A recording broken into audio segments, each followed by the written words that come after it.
welcome back for the second episode of Shadows of Yog-Sothoth, presented by Roll Top Realms. Welcome back. We're glad that you're here listening to episode 2. So, not a whole lot happened, story-wise, but we did get to know a little bit more about the characters played by my players. And a little bit about history too, because after the game sesh, we got a little bit of history lesson from Kim about Prohibition. Kim, can you educate us a little bit more about Prohibition, because we got it wrong?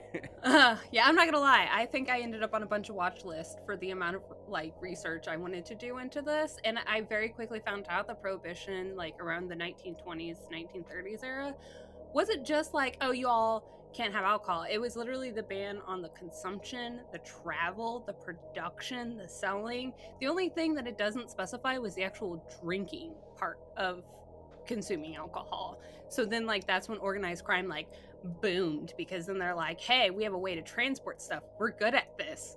Let's get in on this. And it really just kind of cascaded into a huge snowball from there. That's interesting. So there's some loopholes that were available for exploit, is what you're saying. Yeah, that's kind of what I found out when I was going through, is none of the amendments specifically banned drinking it itself. It's just producing it and selling it and transporting it, which was so weird to me, because I thought it was just all alcohol, all everything, all the time. No. Yeah, that's what I thought. Yeah, apparently there's some loopholes. Yeah, I guess I was wrong. I was also wrong about your character's age. I thought when I saw the image of your character, I was like, oh, Kim is playing a kid. But yeah. So can you give us a little insight, why you think that, why this is an appropriate image for your character? So, because of what happened with Vince's backstory, there's a reason that they appear to be very small in stature, very kind of like how you would usually see a pubescent boy, no facial hair, very sleek face, very, probably you would say maybe a little more feminine. Okay. Will we find out more about your character's backstory as the campaign progresses? Oh, I'm hoping so. Oh, awesome. Okay, so if you fit it in, awesome, because I think it'd be a great story to tell. And then another thing, Ethan's character North was talking to had some kind of interaction with his dead brother.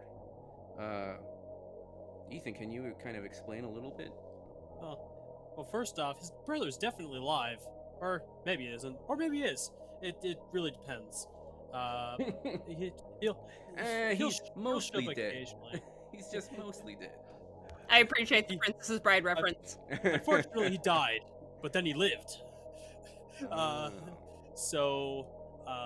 Yeah, ever since he was young, he always sort of he occasionally saw things, heard things that others didn't, and during the war, he sort of started to rely on Jack to sort of reassure him if he was seeing or what he was hearing was right. But after it, he really struggled, and that's when Jack started to appear again. Usually, you can tell that he's there, but sometimes he can recognize that, oh yeah, he's not there. And it starts to get really bad when he starts seeing parts falling off of him. That's when he can really tell he's not there. Nevertheless, he's still haunted by it. Yeah, it sounds like there's some really interesting character background dynamic happening with both of those player characters. And Chuck is playing Willie, Southside Brooks, former professional boxer, now in a slump, so to speak. What originally drew Willie down to this underground fighting ring? He actually had a scheduled fight at that time. To try to get back on his feet, trying to make some money. Like I said, things went down. He couldn't make it, so now he's just trying to show his face to Ruckus to let him know that, hey, I made it. I missed the fight, but it is what it is. Like, That's pretty big. Like, you don't miss a scheduled fight. There's a lot of Yeah. money and setup and prep that goes into organizing a fight, let alone like an underground fight. Yeah. So yeah, you have some splaining to do. Oh, the bookie's gonna be pissed. So let's get to it. Underground fight ring. Crowds of people, sweaty, hot, smelly. Dock workers after their shifts. Bets in hand. Willie, looking around, sees Ruckus, his fight manager, so to speak. He knows he missed his fight, and he has some explaining to do. What does Willie do? So he finds Ruckus in the crowd. You know, he walks over to him and be like, Yeah, he Ruckus, is not. He is not plus. He is not sparked by joy when he sees you. You, what have you got to say for yourself? what I got to say for myself. Look, yes, I was late. Things happened. Late? You weren't even there.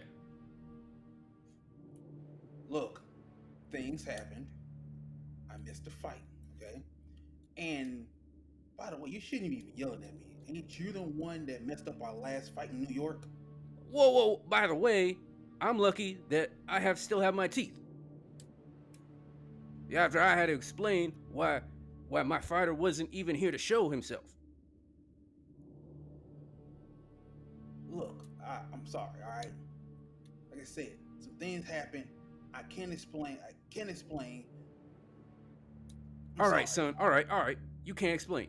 Well, can you make a suggestion as to how to make some recompense to the situation? I don't know. You don't know? Fast talk magic or something. Look here. Fast talk magic. Hey, look. Like I said, you're the one while I'm in this mess that had to be back in the undergrounds to begin with. I thought I made it out of this. His eyes go wide. So does he know what you're talking about? Yes, he's the one that set it up. So that messed up your whole career? Yes, so that whole New York thing that went bad, he set up that fight. That was supposed to be our first big time fight in the underground. That was our first actual professional fight. And the things that would happen there caused a kind of a rift, right? Okay. I ain't trying to give away everything. Sure. Okay. It caused a rift, and it caused Willie to have to duck off, and he lost all of his money because of it. So that's kind of why Willie's kind of broke. Okay. So with that, his eyes go wide, and then just like he turns his head down, like almost in shame. Actually, exactly like in shame, and he just sits back in his stool, his shoulders slump. All right. You're right. Okay. All right. Well, how long are you gonna be in town for?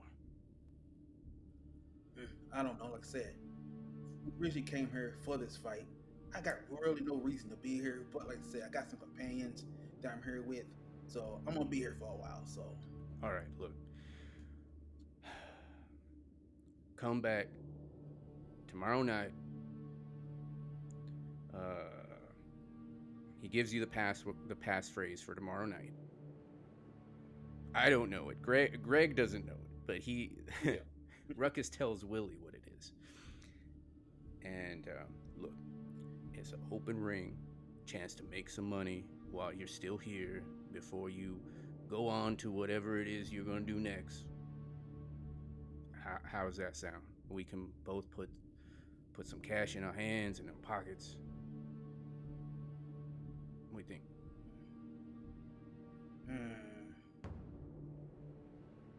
What we're talking, 50-50? Because I'm not going for 50-50. I want more than that.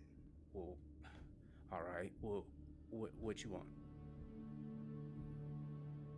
Give me 70.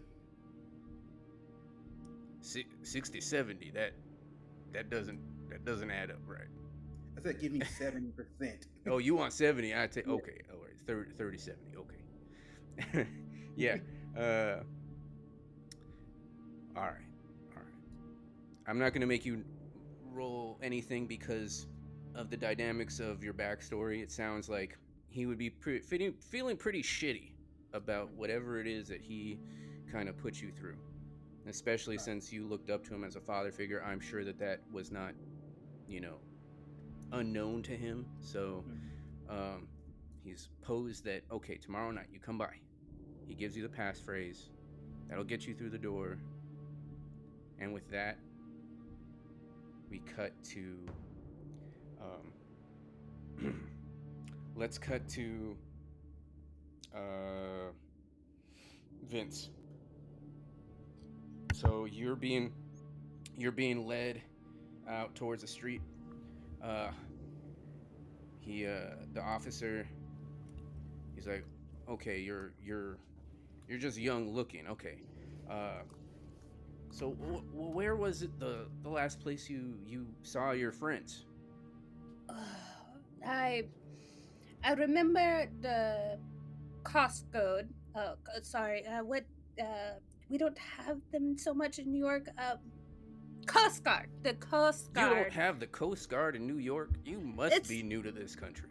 I'm in the middle of Harlem. This is America. Harlem There's is military not... everywhere. Different military, different sections. Oh yes, that's right. The Italians, they're eating spaghetti and their loaves of bread and butter and garlic. Oh yes, spaghetti.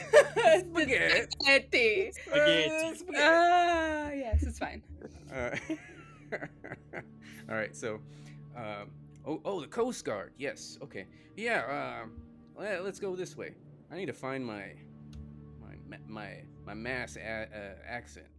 I'm not very good at accents, if you can't tell. Same. It's fine.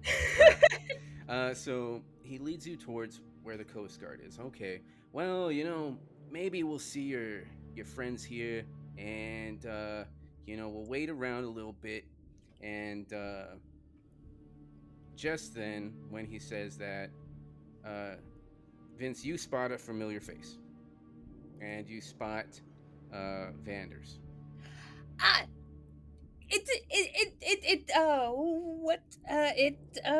PI, a personal investigator. It's them. A PI? Your friend's a PI? That's what he told the Coast Guard. Okay, so you and he. All right. Well, let's meet your friend. Yeah. All right. And so they walk together and towards Vanders, and Vanders, you see Vince beside an officer of the law. Shit. Before you say anything, I was not doing anything. I was just walking around. He thought I was a child. Yeah, he's right. Now, the officer is gonna say he, because, as you know, he doesn't know that you prefer to go by they them, unless you told him that you go by they them. They will not correct them. Okay, so the officer is like, yeah, I mean, he was in the back alley, he was snooping around, and so he was looking suspicious, obviously, and so, but he's got a heavy accent. I didn't really, catch too much of it, other than he saw his friends last at the Coast Guard, so that's where we was heading. But you know this young man? Officer, forgive my language, but I don't know who the fuck that is. That is and so he turns to Vince, the officer, and he looks back and he's like, okay, I'm confused. You're just upset because I shot better than you. You was shooting? I wasn't shooting shit. He was teaching, and they are gonna finger quote, teaching me how to aim on the island, but I hit more than they did. Officer, I'm just trying to look for the library. The library? The library is down that way, and he points down one of the main streets. I'm trying to get better at law. I'm thinking about becoming a lawman myself. Well, yeah, I mean, you should probably get better. And if you're gonna claim you to be a private investigator, Well, I mean, you I'm not probably should PI. work close. You're not I'm a just PI. no. I'm just a That's what this young gentleman had just said, was that you was a private investigator. Well, look, officer. I don't know the fucking kid. Like I said, please. I look up to the police officers like you. You do a very important job in towns like this. I'm trying to get my law license. See if I can complete something like you. If you lie anymore, you're going to be sleeping with some fishes. Ah, right, you two. I've had about enough. You both stay out of trouble. And keep clean. Stay out of them speakeasies. And he walks away. He doesn't want to roleplay with y'all anymore. I'm going to fucking stare daggers at Vince. Oh, they're shooting daggers back at you. I would backhand. And with those two staring daggers at each other, we sideswipe the screen over to Willie, just wrapping up a conversation with Ruckus, his former mentor, also the person who ruined his life. Yeah, so he'll be leaving now after getting what what he wanted. He'll just start walking away, and be like, "All right, I see you then." Okay. And then he'd like to go out and try to go back to he knew there was either, I think, North last told him he was going to the hospital or some type of something, so he's gonna start heading back in that same direction. Yeah, y'all had gone to the hospital and had gotten some medical treatment paid for by North, and then he said he wanted to go to a bar. So, but basically, there's lots of places that you could probably find a speakeasy along the docks. We're gonna hand wave that and say that you've met up, just to kind of progress things along a little bit. You've met up. You've decided to get lodging, because clearly you're not going to be able to find what you're going to need for the day. Over the course of the day, perhaps you go do some research. We're going to establish a little bit of downtime right now. So we're going to establish a week of downtime. So during that downtime, what is it that your characters are going to want to do? Now we'll start with North. You said you want to do a little bit of research on whatever it is you saw, and Kim, you said that Vince is going to want to look for more contacts in the underworld, or perhaps try to. Maybe you can continue. I mean, you already kind of have contacts as far as who to reach out to sell these coins to. You had gotten, you read the letters to several people that were addressed back originally to the lighthouse keepers, who originally had the coins and were trying to sell them. And then you have Willie, who was invited to partake in an underground fighting match sometime, the next night. So, and he was given a passphrase and everything so he can get into the underground ring. So let's go through those items. We'll start with Vanders.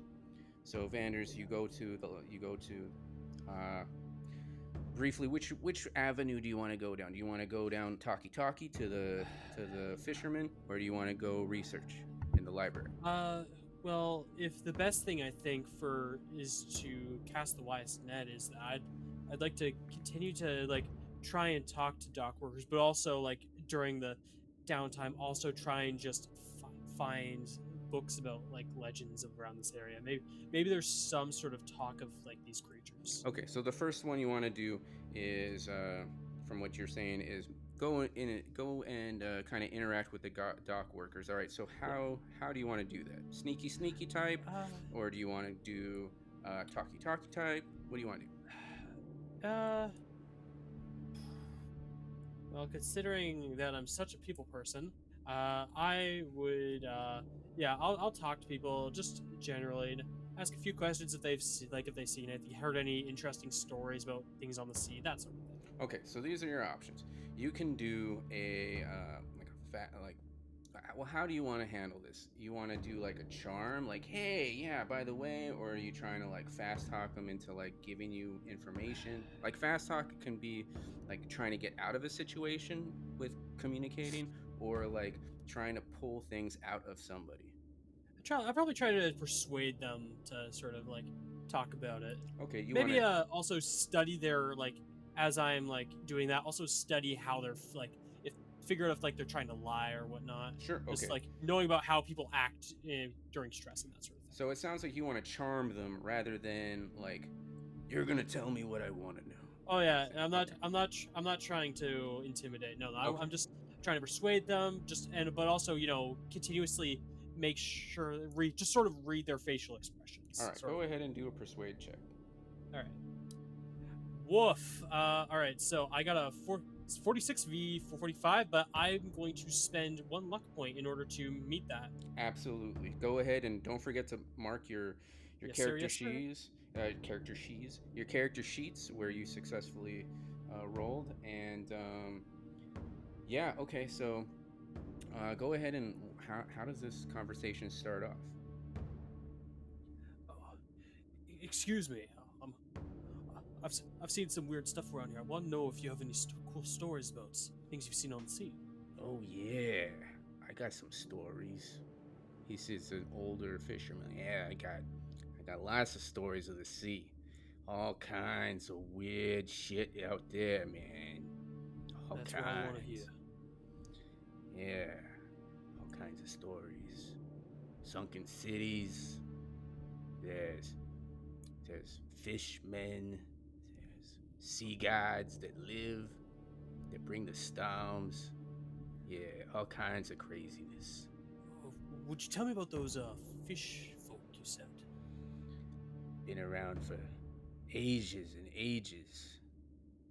Yeah, they'd come on land back when the settlers first got here, and probably before that when the natives were still here.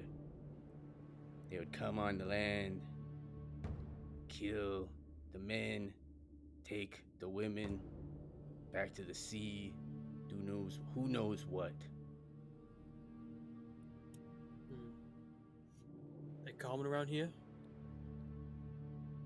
And just folk tales. Mists and shadows. It's just what we say. Like, hey, if it's raining, come to port as soon as possible. If it's mist, this fog is heavy. Don't want to go out. Don't go into work that day, just to avoid any unnecessary confrontations. All right. I want to pull out one of those coins that we have. I'm sure I would have kept one on me. And I want to like show it to him. And do you recognize any of these symbols? Does the coin seem familiar? So as you pull out the coin and ask him that, we fade over to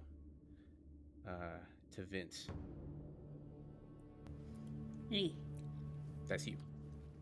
Vince is during the downtime going to try to figure out where Miss Anna Tilton of the museum, figuring that her trying to weasel her way into the underground isn't going to be easy if they think she's a child.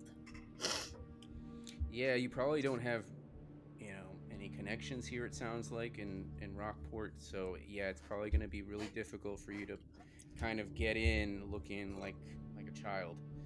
Yep. So yeah, maybe do you write to the lady at the museum in regards to in the guise of being the former owner of the coins, like, how do you do that? Or do you Yeah, that would. just how do you handle that? Let me think like Vince for a second here. That would be the best bet with the least amount of questions. However, she will write. Excuse me. They will write in this letter that Cassidy, I think was their name, is unable to leave the lighthouse due to Michael leaving, and now they are stuck single-handed. So they are going to be sending out a local boy to meet up with them with a set of the coins at their earliest convenience. Okay, and you have a return address on the letter? Well, they wrote that they were part of the Society's museum in No, Newburyport. not to who you're sending. Oh no. For them to return a letter to you saying like, yeah, okay, because there's not many phones in I 1929. would just assume it's wherever we're staying currently. Okay, perfect. As long as Because I don't think they had PO boxes back then. they might have PO boxes, but either way, you leave a return address. Yeah. Okay, yeah, that's perfect. Sounds great. All right, Willie. Now, did you make it to that fight the next day? Yeah, he definitely made it. All right, awesome. Let's imagine later that night, the next day or next evening, Willie makes it on time. Now it's not a fancy setup. It's just some lights hanging from the ceiling. Maybe even some candles as well to light up the place as best as possible. And how does Willie look when he steps into the ring? Like, in this corner we've got Willie, and he mispronounced his name, Billy, the South Side Brooks. It's Willie, you fool. Willie, Big Willie Southside. All right, Just shut up. and who's got any takers here? Any takers? And you see this massive dude stand up, just ball as ball can be. Like, looks like he's got cauliflower ears, like, and a brick of a nose. Like, he's taking some punches. He's like, I'll take him on, and he steps into the ring, and he rolls up his shirt. What does Billy do? Oh, sorry, Willie. What does Willie do? So Willie kind of takes off, his trench coat, like his little his shirt. He start wrapping his like his fist, like with wrap, just slowly wrapping his fist, and then by kind of staring daggers at him, just kind of show a little bit of intimidation that like he's not scared of him. All right. Yeah, and in the meantime, while you're getting your wrists, your wrists and knuckles wrapped, he's kind of doing the same. And the ref is standing in the middle, and he's about to raise his hand. He raises his hand, and the other guy immediately comes in. We'll say that. What's your initiative?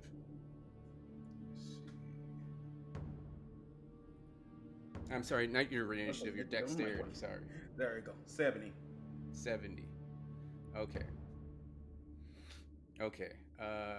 So you have a higher dexterity. So he comes towards you, boxing, boxer style. You're faster. We're faster. You see where his feet are going. What do? You have the top of the round. All right, cool. So he'll see him kind of comes in, and like Willie would sidestep to get like more of a side like profile of him, and throw like a right hook at him. All right. He's gonna attempt to block. Okay. He does successfully block you. And so he'll throw a punch. So a 40. Okay. We'll say that is a fail. Now, there's a lot of drinking going on and things like that. So we'll do one final roll. Cool. There's the motion of the cameras panning around, punches being thrown. land. You've landed some kidney shots. He's landed some shots too. He's loosened you up a little bit. A couple rounds in, land that last punch. Can Southside do it? All right. So you want me to roll a brawl? Whatever, like brawl or whatever. What makes sense to you? How do you want to take him out? Yeah, it'll be a brawl. So he'll just like he'll like this once again. Like I said, he got this sway in front of him. Mm-hmm. He's kind of a counter boxer, so he waits for us to the fighter to swing at him. Yeah. He'll roll under and kind of throw like another right hook and then a left uppercut real quick. All right, do it. Oh shit! That uppercut makes contact. Boom! The guy, this massive dude, 6 foot, a little more than 6 foot tall, 200 pounds, 300 pounds, 400 pounds, big dude. I don't know, but he goes up in the air. Boom! Knocked out. And we cut over to back over to Vanders. All right.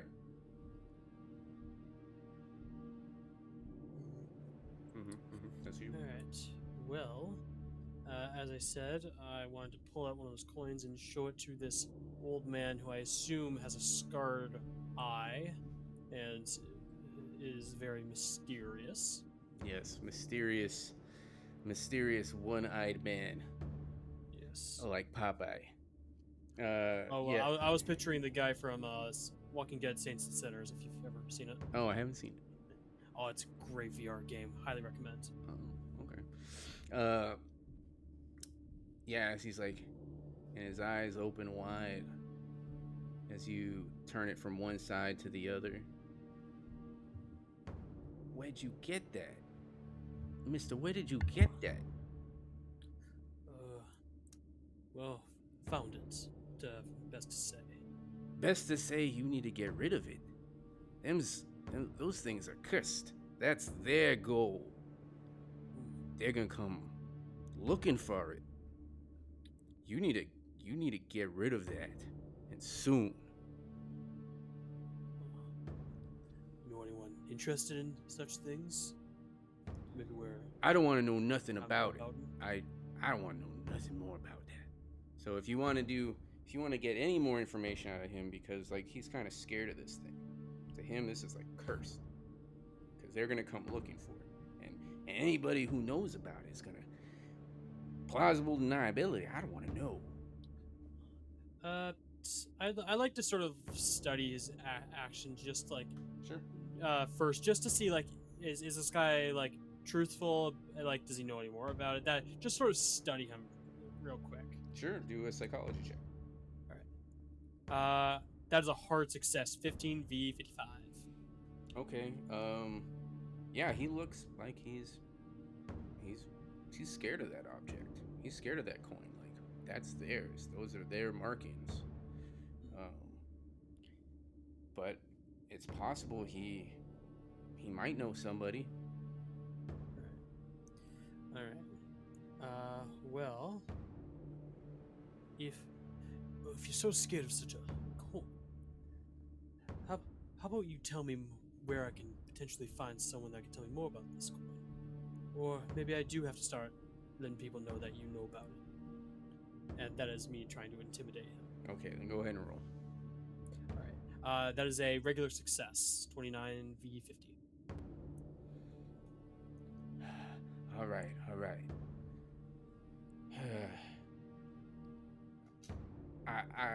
I might be able to tell you at least where to go. You can get rid of it.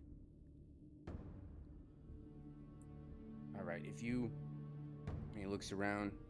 He's like, "Come here," and so he whispers, "Come in," and you step closer. All right. I need time to think. All good, man. All good. Trust me, I understand. All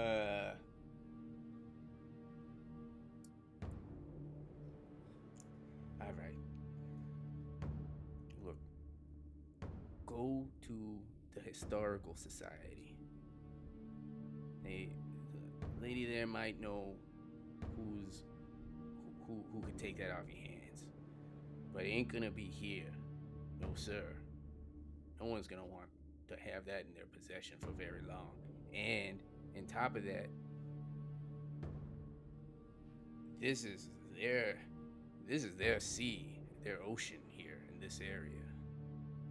If I was you, I'd want to get out as soon as possible before you stuck here. Right. And with that, we'll say that another day or two go by. And Vince, you receive this letter in response. Where is it?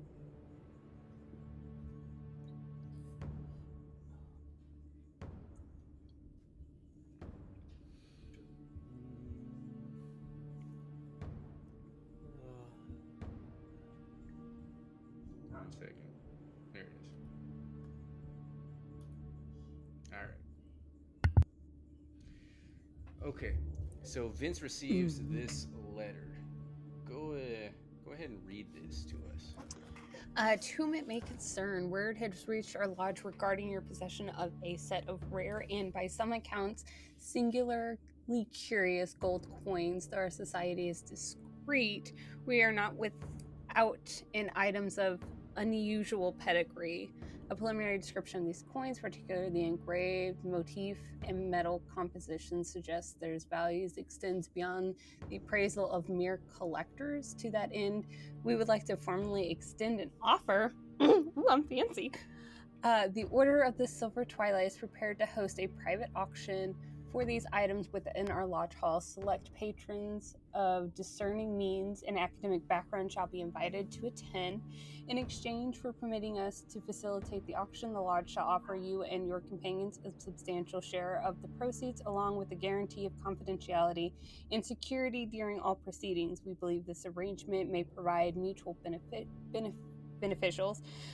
Should you accept, please bring the coins and this letter to the lodge hall at your earliest convenience. A steward will receive you discreetly. We encourage punctuality as preparations for our summer symposium are already underway. We trust you will find the order to be a generous host. Carl Stanford, Secretary of the Inner Council, Order of the Silver Twilight. Well read. This shit gets better every day. Okay, and so do you share that with your companions? Yeah. What time of the day will she be getting, or will he be getting this letter? So, I mean, they probably get it, in the middle of the day. I don't know. Whenever they check the mail, that's when they get it. He will probably wait until the evening when her constituents, fancy, make it back to wherever lodging they have decided, and then he will make a dramatic entrance, being like, "Looky, looky." So, with that, we'll go back to Willie. Now, time is kind of like flashing, like it's kind of hard to see when and where, what time these moments in the story are taking place. Mm-hmm. So you had finished your fight. You get paid out. You get 70%.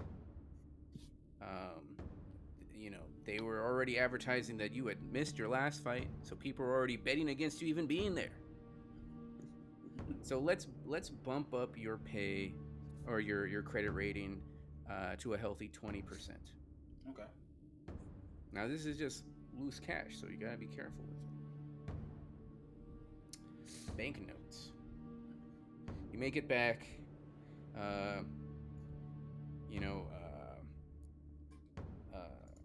North Vanders is like, he tells you what, maybe what he tells you as a group, like, hey, so this is what I found out, like, these are cursed coins, we need to get rid of these. I can go to the historical society down the way, but these are kind of dangerous objects. Maybe you kind of explain to them. Probably leave out the dangerous part. Curses are shite. Okay. And then, so yeah, when you go to see the historical society, the woman there at the counter, she greets you very friendly. From the back counter, she yells, "I'll be just a minute." And when she walks out, she's got a peculiar look to her. Her eyes are just a little too far apart, a little too bulging. Her mouth is just a little too wide. And she's not a beautiful woman by any stretch of the imagination. And she checks revolver ammo. you check to make sure your revolver is loaded. It is. It's probably not. Well, before you get too hasty, remember, like, what you're. Obviously, just She could just be a very old woman who just is very homely looking. Yes. 1, 2. No, I don't have any ammo for my newly acquired revolver. Okay. So she's like, can I help you with anything? Would you like to know more about Rockport? Sorry, are we all in a group together? No, this is just you. All right. And yeah, we are at the side. So this is before you even know about the letter. Yeah, but I've heard about they might know more about this coin. Yes, but you also know that, you know, there was some very strange looking people that you had encountered on the island. And also the fact is that we already know that these coins have some danger surrounding them because of the island. That this is their territory. Yeah. Oh, I'm new around here, and I'm really interested in some legends around here. Wondered if I could take a look around, maybe read some things. Oh yes, please look around, and here's a book of legends and local folklore and history. Right. Thanks. And then yeah, I'll just spend my time reading, see if anything sticks out, that sort of thing. Keeping a low profile, really. Okay. Do a library check. Library use? Wow. Failure. Okay. That's a 36 feet 20. Yeah, you kind of skim through the books front and back and kind of just flip through, see if there's anything random. And these are very banal, sort of, you know, the kind of books you'd find at any kind of visitor center where it's like just the basic history, Native American folklore, but nothing that talks about like any kind of fish people, anything like that. You don't see any evidence of that. Yeah. Shit. Do a psychology roll for me. Sure. Hard success. So you think back to your conversation with the old fishmonger, and you remember him being very scared, also knowing more about, you know, the coins and everything than he originally let on, but he did tell you, like, we'll go talk to this lady. You begin to suspect that maybe he was out to protect his own hide than yours. Most likely. Well, I highly doubt I want to talk about these coins to this person since they're... But since I'm not finding anything here, clearly I think this avenue has sort of run its route. So you make towards the exit. He's like, all right, well, enjoy your stay in Rockport, and we hope to see you again very soon. And she waves you goodbye. Right. I'll just give a sort of just like a quick nod, and then just go on with my time. All right, and so Willie, we're gonna say that you're recuperating from your fight. You're enjoying the proceeds of your winnings, and excuse me, and you're just kind of taking it easy in your hotel lodgings. We'll say it's a shared sort of lodging situation, just to keep it simple. Unless would Vince be opposed to that? How would Uh, Vince? Vince handle would that? still stay in the room with them. However, they would definitely notice that if either one of them go to the bathroom, Vince never goes with them. Vince never goes to the bathhouse or anything like that with them. Okay, yeah, that makes sense. Given what I imagine is Vince's situation. So, uh, so you get this letter that evening. Everybody comes together.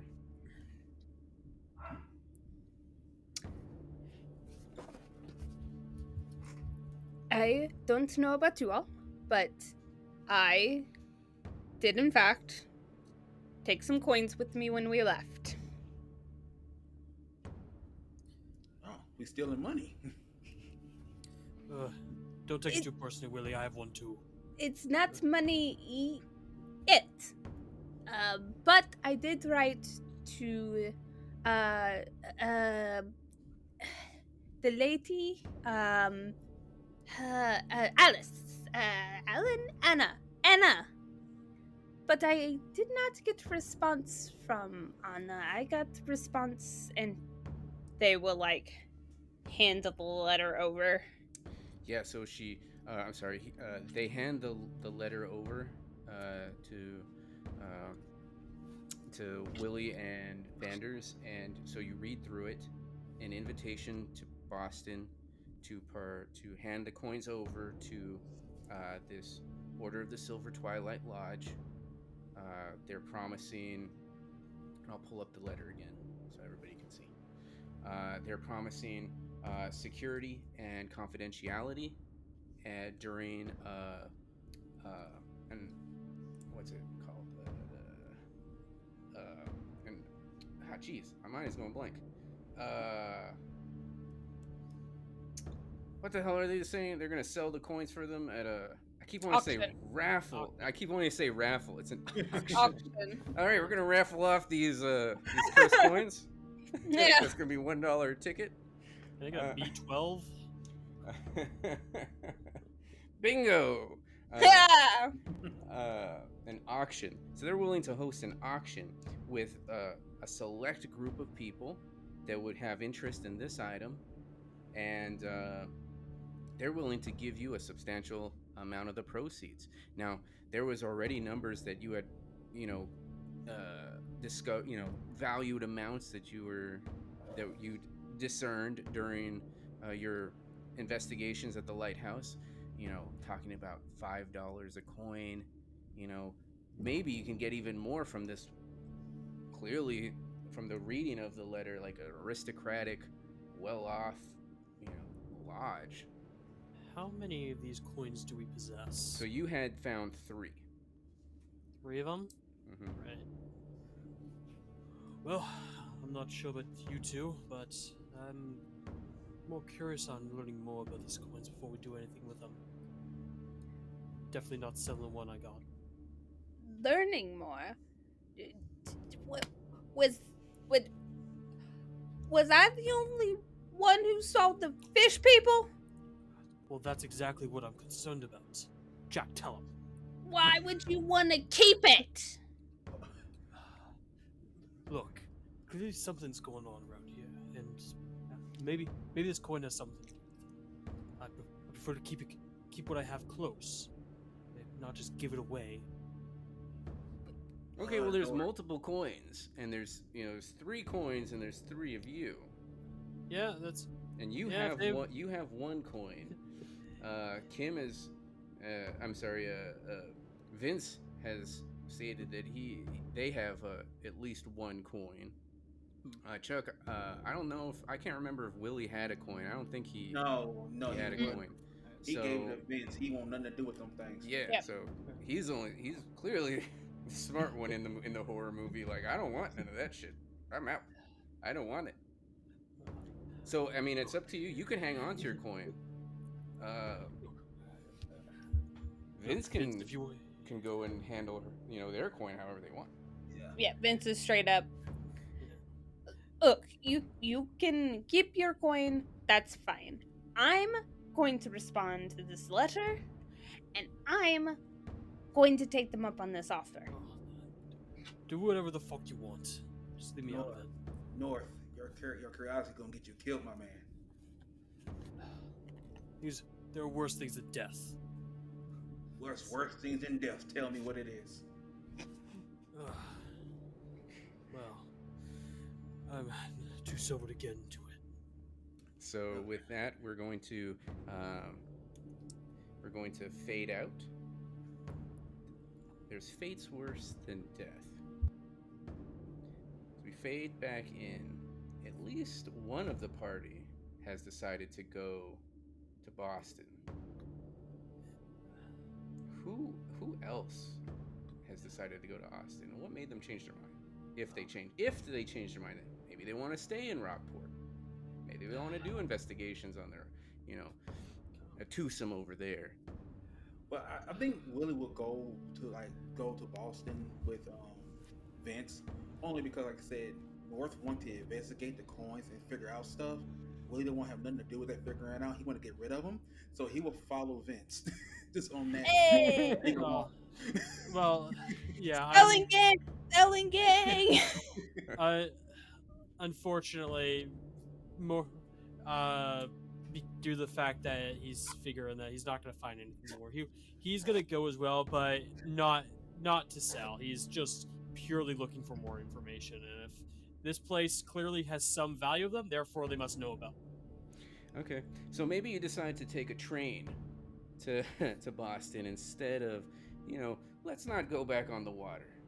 I mean, let's take a train. So you take a train to Boston this time, and maybe Vanders is just sitting back, aloof by himself, arms crossed, clearly like, why am I not back at Rockport? Why didn't they want to just stay in Rockport to investigate these damn coins? I'm not gonna sell my coin.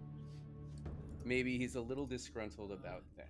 Disgruntled, but he also can recognize the use of going to find more information. Just because he's a drunkard doesn't mean that he can't do his job well. So you make it to Boston. Cloudy, rainy, dingy streets packed with people, umbrellas. You got boxcars, omnibuses. That's basically a city bus. Streetcars, Model Ts. It's a loud, hustle-bustle city. What do you do here? Now you've gotten this letter, right? You make arrangements for yourself to stay at a hotel, maybe nearby the lodge, maybe not. You have the address to the lodge. You have very little information about the lodge other than its address. So this is unrelated to our current goal, but I want to see if I can potentially find a place that sells arms of whatever course. Perhaps try and actually get some ammo. Maybe see if there's a 1911 potentially available. Highly doubt I want to carry anything larger than that. Okay. I think that'd be probably an easy thing to do. Maybe you go to a local shop. I'm from Texas, and so you can get a gun anywhere. I've never been to, and I lived in Illinois for a little bit, and you can get a gun anywhere. Yeah, from what I've heard, you get a gun with your gun. Yeah, you want a gun with your gun? A side of gun with your gun? The expensive part are the bullets. I'm only looking for a box, probably. A box. Okay, yeah, sure. And it's 1920. I don't know. Kim, do you know About which part? about guns and bullets in the 1920s in all your research? I didn't look up that. I feel like that those probably wouldn't be too hard to come across. See, but... that's what I'm thinking too. They're most likely dedicated shops, but definitely it would probably take a little looking around. Okay. But this is something that would most likely be... Sure. Yeah. Do a luck roll. Do a luck roll. Damn. Oh god, that's that ain't good. Yeah, nope. That ain't happening. Wait. Okay. Oh god, I'm rolling on hard. That's not good. All right. Well, it wouldn't have succeeded anyways. Yeah, I would just say it's a normal roll, but you wouldn't have succeeded anyway. No problem. So we'll just say eventually you do find some bullets. Roll a the what's it called? A credit score. rating. Credit rating. Okay. 44 v30. Damn. Do you want to spend luck? Nah, I can't afford the luck. I only have 20 left. Okay. All right. Shit. So you don't want to spend luck. So we'll say eventually you do find some place where you can actually afford to buy bullets. All right. So roll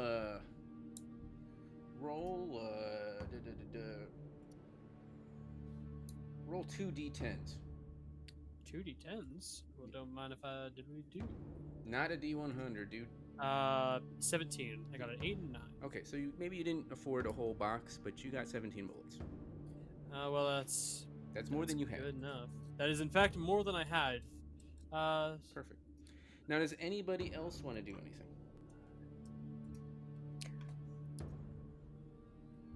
Now, remember, I'm not gonna. I don't want to force you to do anything you don't want to do. But you don't know much about this. I'm gonna hint. You don't know much about the Silver Twilight Lodge, so. That's true. However, knowing the area and knowing the organized crime is mainly prominent in Boston, Massachusetts during this time, specifically the Irish, with a little help from ambassadors from the Italians, she's going to keep her head down. Okay. He is not about this life right now. All right. Go ahead and do a sleight of hand.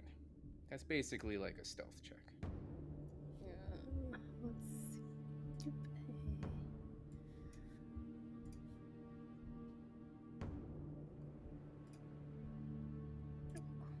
Hey! All right, hard success. Yeah, you. Luckily, the weather in Boston is it's not great at this time of season, so it's raining. Everyone's got their umbrellas out, so it's pretty easy for you to keep a low profile and your head down, and you don't look suspicious at all. Anything else you want to do besides, keep a low profile?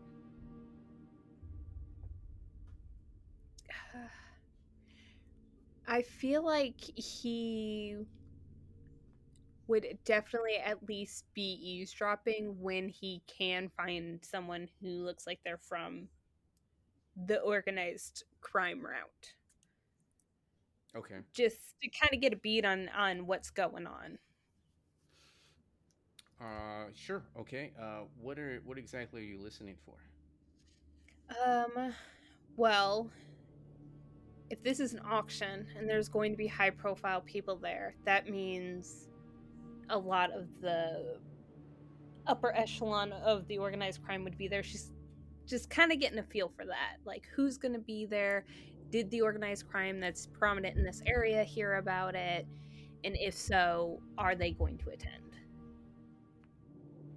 Okay. Go ahead and do a luck roll. Because you're kind of walking around and just hoping to bump into somebody who might know something and say something. Oh, hard success. A hard success. Okay. Yeah. So you post up near maybe near a business where that this kind of underground work crime kind of happens. Some family stuff happens there, and you hear a couple of muscle talking with each other outside. Yeah, man. I went with you know who's, and to that lodge, the silver one, right? And everyone was real nice, friendly, well spoken. They all seemed like they was really well off, real smart, big brain. there's pretty quality people there, if you know what I mean. Quality. And but it was a real weird place. Like it just felt off.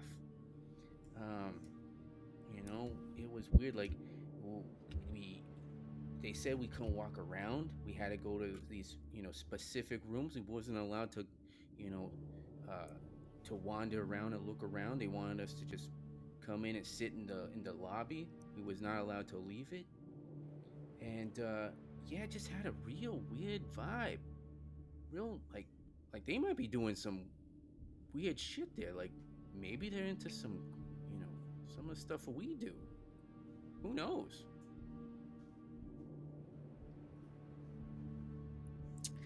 Okay, so that lets Vince know that although this is probably a shady auction, it is not run by any of the organized crime.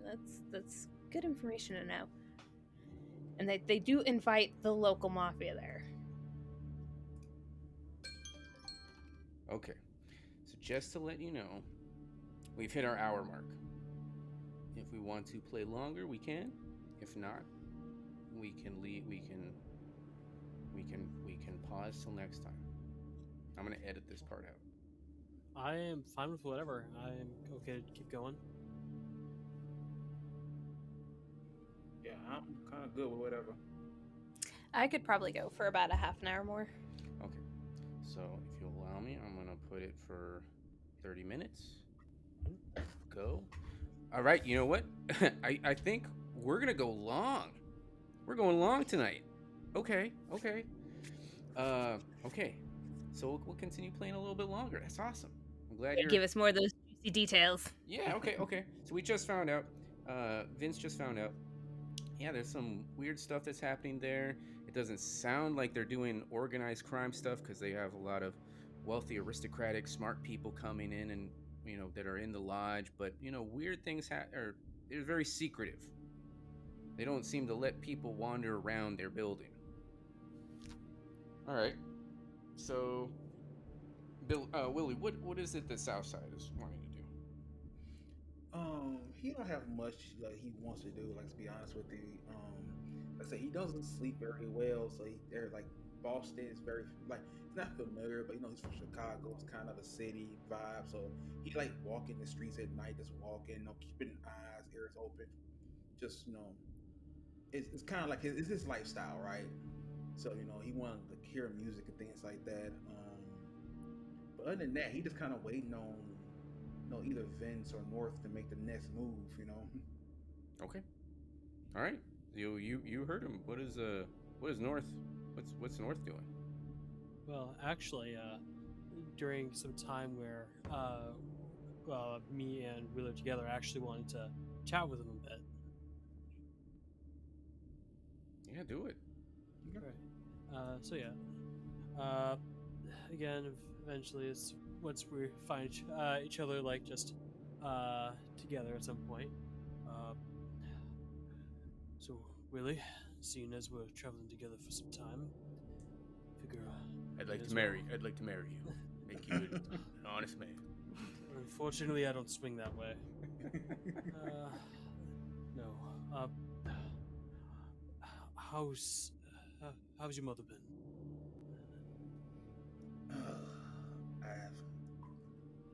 Sorry, there's a lot of things that happened I haven't told you, but unfortunately, yeah, she died of an illness. Oh shit. So for your loss. Yeah, she worked hard. She was a hard worker, but like I said, just kept on going until she couldn't no more. What about before we left for Boston? Noticed you got some new bruises. Didn't hear about any fights in the papers. Sorry, not what you say again. Oh, I didn't. I saw you came back with some bruises back before we left Boston. Didn't hear any fights in the papers.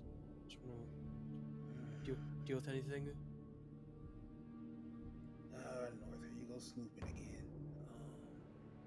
You know what I do. I need to make some money.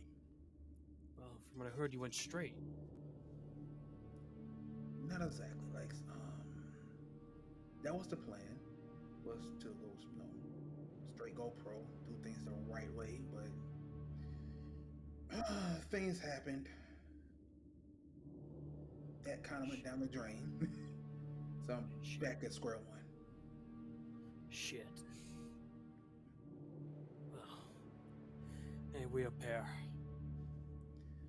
Yeah, like I said, don't want to really get you involved into it too much. Like I said, you got enough going on. Like I said, I'll figure it out. No big deal. Well, yeah. What's your version with these coins? I need to know. I truly don't like them. Like I said, they got connection with those weird fissioning things. Obviously they wanted them. So I really don't understand your curiosity on it. Like, why do you want to figure out about something that don't need to be figured out? They were real, yeah. Yes, they were real. Yes. You can see just with that, you can see just a bit of a sigh of relief. Just a faint, but you can see that just hearing that was a bit of a relief. Good. These coins have to mean something. Just before we get rid of them, figure that we might want to know what they are. At least what they could be worth, if not of any significance. But you say you wanted to keep yours. There are Sure. certain things that you should leave in the dark, but you're trying to bring them to the light. I don't understand. Things are only in the dark because people want them in the dark. Who says everyone does? The more we know about these, the more power we have for them. Whether that to get rid of them, sell them off, or to figure out where the rabbit hole leads. I simply don't want to give us less options. So, like that kid does. And with that, we switch back over to Vince. So,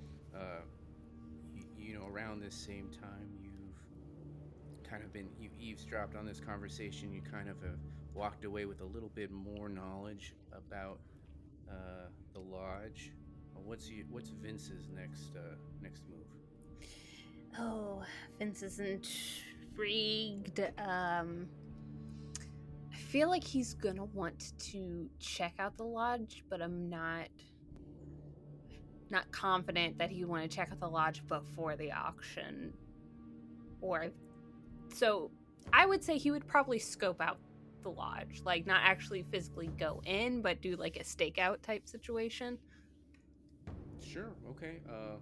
Let's see. What time of day would this be? Let's say that it's the morning, right? You've left the hotel room that y'all are occupying, and you go. You've told your comrades that you're gonna go and kind of do reconnaissance on the lodge, and so, but you don't want to get too close.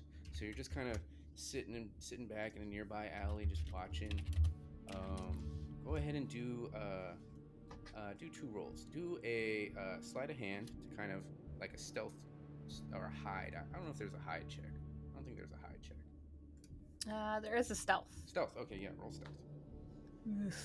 Okay. Oh, come on. Oh, you want to spend some luck? I'll push it. I'll Oh, push you're the gonna push? 9. Oh, you're gonna push. I'm gonna Okay. push the 9. Okay.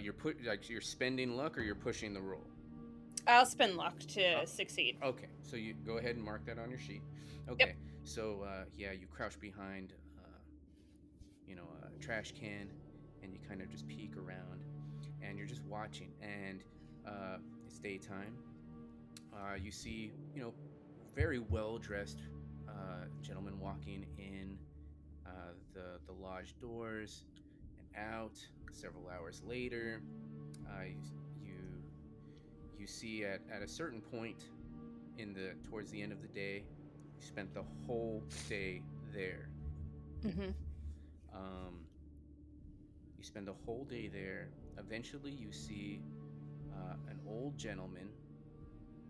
He looks like... You see an old gentleman. Looks like this. Zoom. You see an older gentleman that looks like that. He walks out. He locks the door and walks away. Comes out down the entryway path, down the steps, and goes away. It seems to be locked up. All the lights inside are off, just the street lights are on.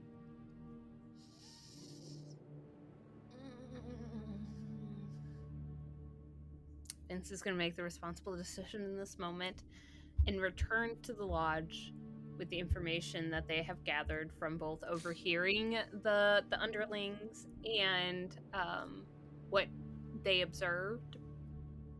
But he is really going to emphasize that he would like to maybe infiltrate this building before the auction. Before the auction, sure, okay. All right, so yeah, you didn't get up close to the lodge, but you found the lodge. You observed it for the entire day, from the morning to the evening. It seems like they've locked it up at it looks like a normal closing time sort of thing, like 6 o'clock, 7 o'clock, closed, lights off. You take that information back to... Now, you said you want to go back to the lodge. Do you mean your hotel? Yeah, where we're lodging. Oh, where you're lodging. Got it. Okay, so where we're staying. Yeah. So you go back to where you're staying. You communicate whatever it is you want to your fellow investigators. I would probably go something along the lines of, I know I'm the one who brought this here, but I'm having some very strong suspicions about the lodge after overhearing a conversation with a couple of the local crime. What to say? So clearly this lodge is not ran by the organized crime, but yet they seem to be doing very suspicious behavior, including but not limited to segregating their people out, like, you stay here in this room, you stay here in that room, and not letting people freely walk around, even though in my opinion and from what I know, usually during an auction they want you to walk around and see the goods and do the biddings, and this seems very strange. So just to clarify, the whoever that these two muscle guys, bodyguards, had went with to speak with the lodge, it wasn't for an auction. Okay. The lodge is just offering to hold a special auction event for your us. coins for your group. So they just went there. They went there. They weren't allowed to be part of the conversation. They had to wait outside the door. Strange. And that's why they were like, they're doing secretive stuff there. Yes, so moral of the story, Vince will pretty much portray that it's very suspicious behavior that they don't want anyone to know about, which raises a lot of red flags. Not sure what Willie thinks, but either way, it's best track forward with these coins. We have too many options here. I would like to infiltrate the lodge before our auction, just so we know what we're getting ourselves into. Don't you think that seems a little rash? Rash is going into enemy territory without any information. Rash is going... fucking kid. You're going into a place you've never been before, and we already have an invitation in. Yes, but when we go, they're going to be expecting us. They are going to potentially be other eyes. We are not going to be in a safe environment that we don't have a way out. We don't know what's going on. Nowhere's safe, kid. So now keep in mind that you've only scoped it out for one night, and you know the Mhm. hours for that one day, the time of operation for that one day, and you didn't get close to the lodge, so you didn't do too much, you know, uh, scoping around. You just kind of watched from far away, or at least across the street. So you have presumably until 7 o'clock to from morning to 7 o'clock to do anything else.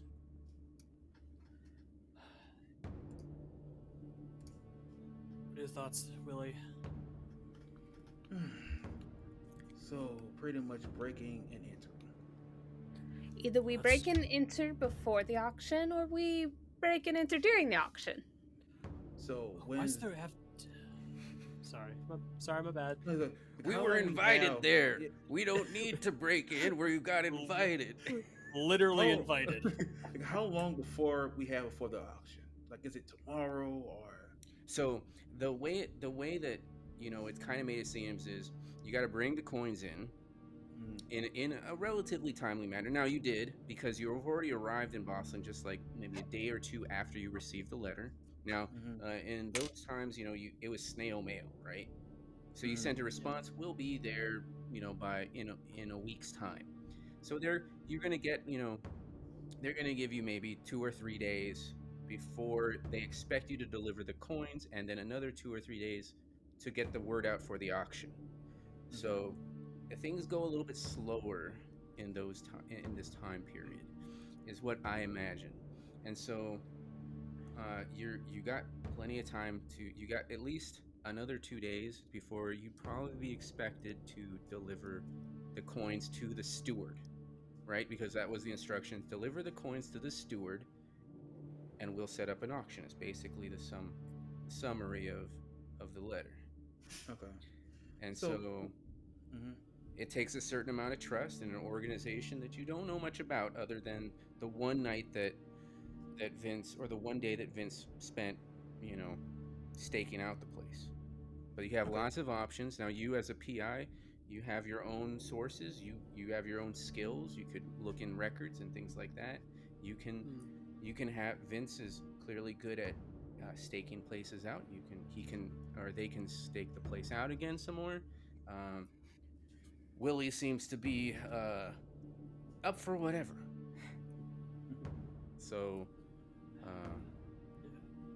I'm in the business of not burning bridges too quickly when they seem beneficial, and breaking into a place we've been invited to seems a bit, much.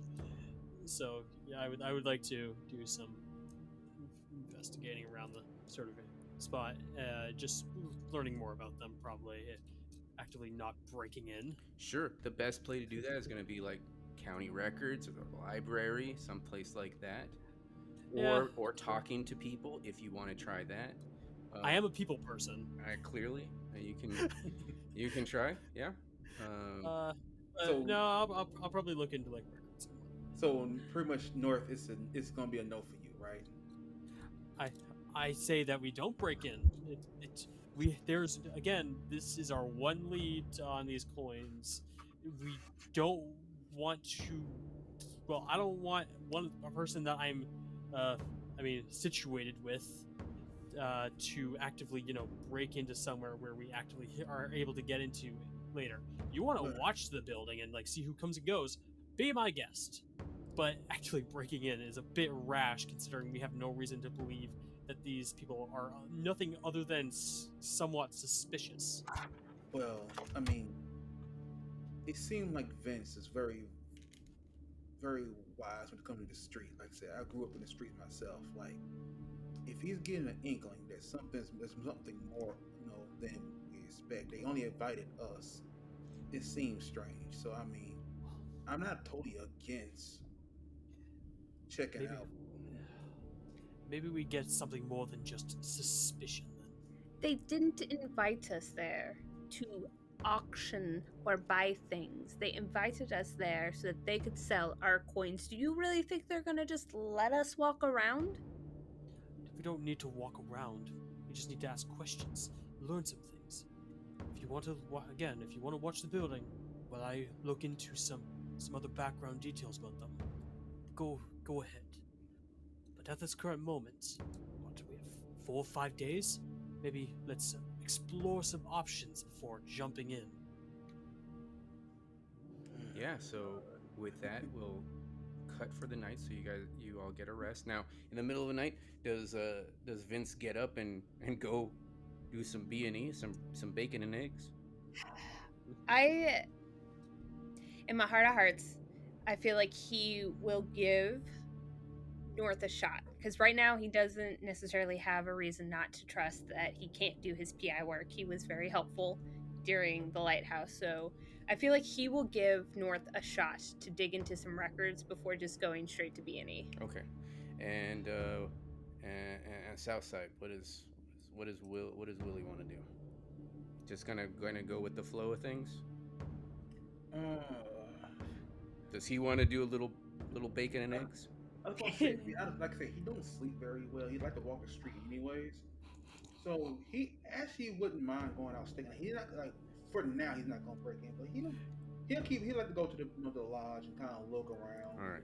See what he can. You know, So before, sorry, real quick. I think I actually have a request for Willie. Okay. Just find some fucking alcohol. Find something. just anything. Vander's just desperate at this point. Okay, so with that, before we cut to the day, the morning, Willie has decided to, because of his insomnia, has decided to go down to the lodge. He gets down to the lodge. It's empty. Street's quiet. What do you do? You see the lodge ahead of you. Let's see if I have a picture I can throw up. But yeah, anyway, go ahead. You keep going with your narrative. All right. So, okay. So, if this lodge is there like of course there's like alleyways where you can kind of like go towards the back. So it's kind of like it kind of has a. Let me see if I can find a picture.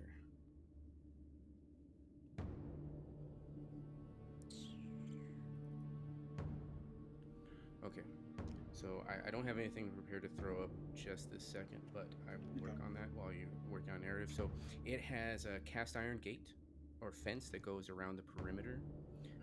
There is a narrow set of steps that goes up. There seems to be some kind of like, like well-kept bushes that are, line the perimeter of the house. It's multi-story, so it's 3 stories tall. There is a balcony over the second floor and a smaller balcony on the first floor that face one side of the street, and the building sits on a corner, like a street corner. Okay.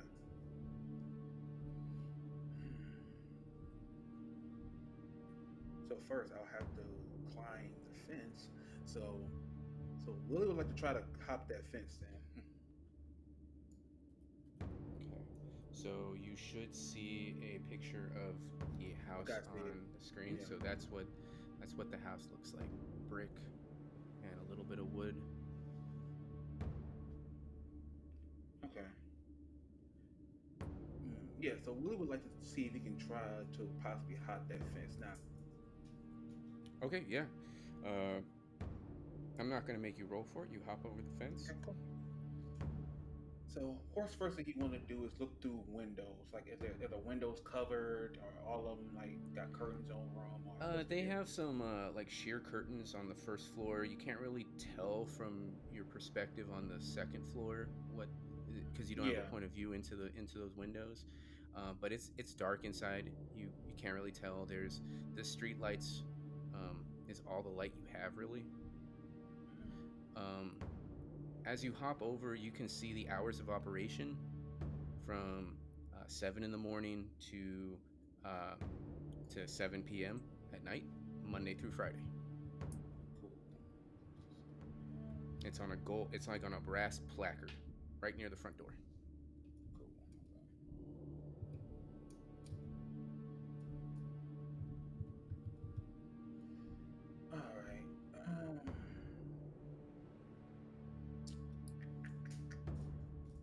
was expecting that like I said, that the lodge is pretty much empty. He's not gonna try to break in. Like he don't want to like totally break North's trust. You scope around the property. You see that you know make your way around. Um, you can see that there is a rear entrance, and there's also a fire escape that goes up the back of the building. Oh, the fire. Okay. Through So, first floor, like one of those old metal ones, those cast iron ones. It goes from the ground to the third floor. okay, so let's check the back door. You never know. See if it's locked. It's locked. All right. So he'll go at the fire. He'll go at the fire escape. Okay. You make your way up the fire escape, the stairs, trying to make as little noise as possible. You check the door that would lead into the second floor, locked. You go up to the third floor, locked. Shit. I'm pretty bad at this, but Any windows that are nearby, locked. You want to break in? No, and I don't think he'll have anything to break to open a lock. I don't think he'll carry that. He wraps his fist with his trench coat Yeah, he's jacket not doing and punches. He uses his iron fists. Right. And like I said, I don't think he'll have a lock pick of any kind. So yeah, he'll just call it. Like I say, he ain't gonna just break the fucking window. So Okay. yeah, he'll leave, and then like I said, he'll leave, hop the fence back over, and then see if he can find North some moves of some kind. Okay. Do a luck roll. Yeah. Oh, please. If there's any roll to succeed. Okay. Oh damn! Yes! You do find Yes! you do find some booze. You find some some nice Some of the good stuff. you find some good stuff. Just like you find one single bottle. Cool. So all yeah, right. yeah, he'll pocket it and then walk back towards the lodge. Yeah. I won't make you roll a credit rating check for it, but like we'll just say you got it. Okay, so we cut to the morning. Morning is now here. Everybody kind of has their plans. Does Willie kind of disseminate any of the information that he acquired over the night? Yeah. So he'll walk over like, all right. Got not much information, but I got a little bit. So first he'll reach in his little coat pocket, and then like, hey North, got something for you, and he'll hand him the bottle. You're a good bloke. Hand on shoulder, pat. You're a good man. And like I said, I did some scoping around and didn't get much, but like I said, their hours of operation from 7 a.m. to 7 p.m. Monday through Fridays. So the option to do some breaking and entering is there, but like I said, everything is locked. The building, as you know, is 3 stories high. Got out. There is a fire escape towards the back. It leads to the third floor and the second floor. So the option to break in is there if you want to. Okay. So with that information now, Vince had a plan to kind of scope out the property again for the day, and it sounded like North wanted to go do some more investigative work. What is the plan with you two? I'll let Vince figure it say first. Vince is definitely going to go scope out. He might actually attempt to go inside of the lodge during their operating hours, just to look around their lobby and stuff. Sure. Yeah. Okay. And He's way out of place, but that's quite all right. North, what do you do? So I'm gonna go look into like public records, just see if they're just look into anything that like official that would be available to the public. Sure. I highly doubt as a PI I could get anything more than that. All right. Go ahead and do a library check. Alrighty. Extreme success. Okay. 5v40. Okay, so I'm going to give you some information. You make your way to the public records. You sort through things. So first you learn there is no hermetic order of the Silver Twilight that appears on any standard list of fraternal organizations. However, you do see the name Silver Twilight Lodge appearing in the standard list of fraternal organizations, and it was founded by a man named John Scott in 1919, just after World War I. You also find out, so I'll give you a little bit more information. So you're given a name, John Scott. You make your way searching perhaps through records regarding John Scott. Go ahead and do a luck roll for me. Oh, my luck's terrible. Yeah, failure. Not Okay. even close. Okay, so let's see. You find. So you don't initially find anything on John Scott.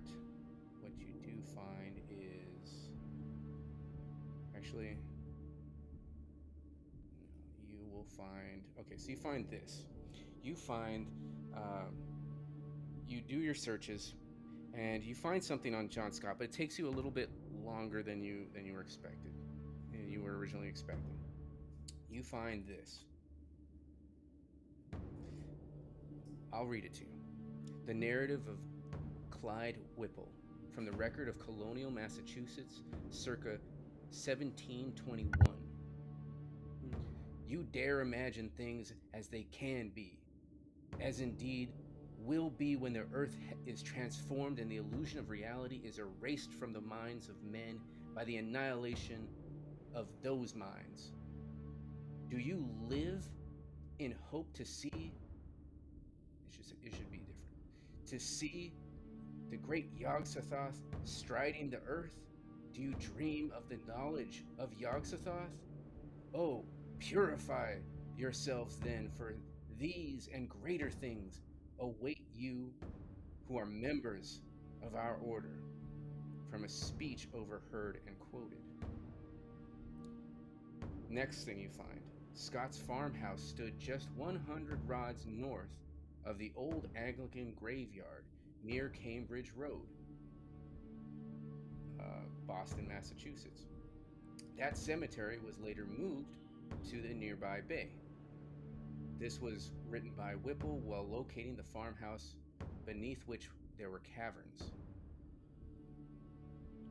This is you find a quote from Whipple's party. Redoubled in their volume, the noisome complaints bit so grimly at our hearts that we feigned retreat from the cavern so that we might reload our weapons in semblance of order. Our minds determined, we returned to the volley. We returned and volleyed into those horrors. Then held up our lamps in survey.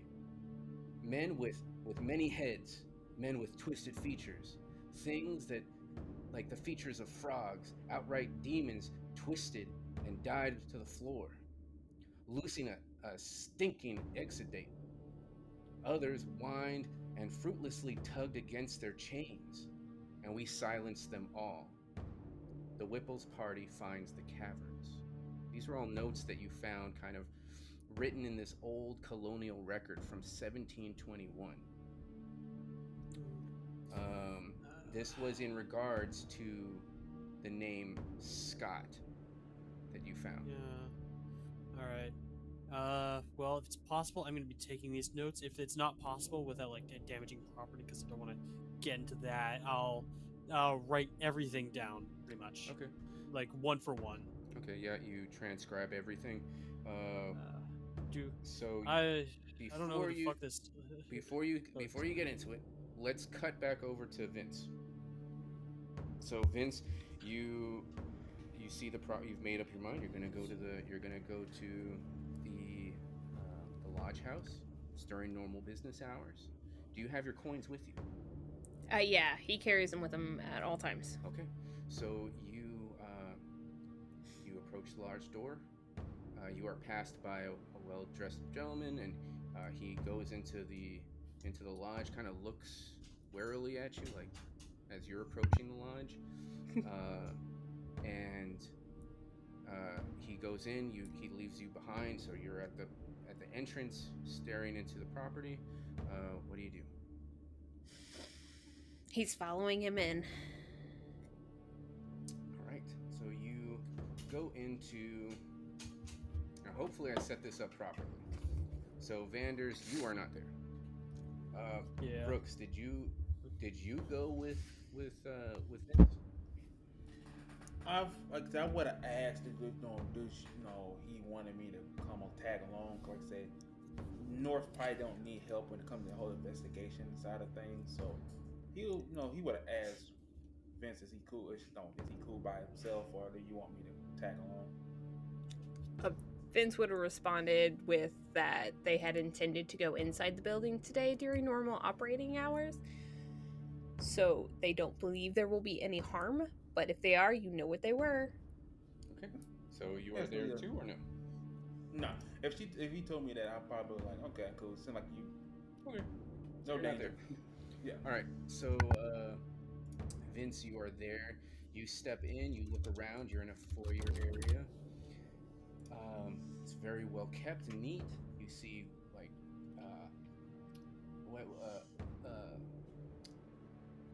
velour kind of furniture, red felt, like satin. I don't know, real fancy furniture. It smells nice, like pipe tobacco. It's warm, dry. Shortly after entering,